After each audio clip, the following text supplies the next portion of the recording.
भाजपकडून आचारसंहितेचा भंग झाल्याचा आरोप शिवसेना खासदार अरविंद सावंत यांनी केलाय। भाजपनं पत्रकं वाटल्याचा आरोप शिवसेनेनं केलाय। याबाबत निवडणूक आयोगाकडे तक्रार करणार असल्याचं शिवसेनेनं म्हटलं आहे। याबाबत अरविंद सावंत यांच्याशी बातचीत केली आहे आमचे प्रतिनिधी दिनेश दुखंडे यांनी। कल्याण डोंबिवली महापालिका निवडणुकीसाठी आज मतदानाचा दिवस आहे।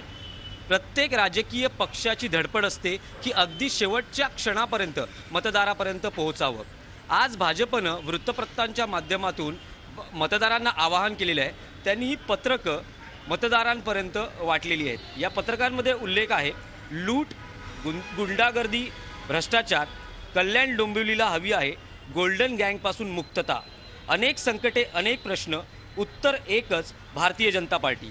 या भाजपच्या पत्रावर बोलण्यासाठी आपल्यासोबत आहेत शिवसेनेचे प्रवक्ते आणि खासदार अरविंद सावंत। सावंत साहेब, रोख नेमका कोणावर आहे? मला वाटतं ते पत्रक पाहिलं आणि मला हसू पण येते, हास्यास्पद आहे आणि कीव पण येते। त्यांना धाडस असेल तर त्यांनी त्यांचे सगळे 122 काही उमेदवार आहेत त्यांची नावं छापावीत आणि त्यांनी केलेले पराक्रम छापावेत। मग ती जी काय गोल्डन गँग आहे ती गोल्डन गँग कुठे आहे ते ताबडतोब त्यांना स्वतःला कळेल।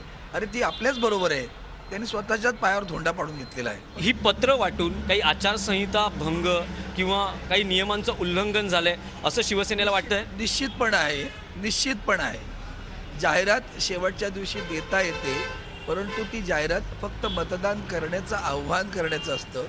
अशा प्रकारचा आरोप करणं हे निश्चितपणे त्या आचारसंहितेचा भंग आहे असं मला वाटतं। शिवसेना हा मुद्दा पुढे कसा लावून धरेल? करेल, तक्रारी करेल, दाखवेलच ना आम्ही। आता त्यांना दाखवू इलेक्शन कमिशनला की शेवटच्या दिवशी सुद्धा काय चाललंय ते आपण पाहू। व्हिडिओ जर्नलिस्ट रवी चव्हाणसह दिनेश दुखंडे, झी मीडिया, कल्याण। झी 24 तास रहा एक पाऊल पुढे।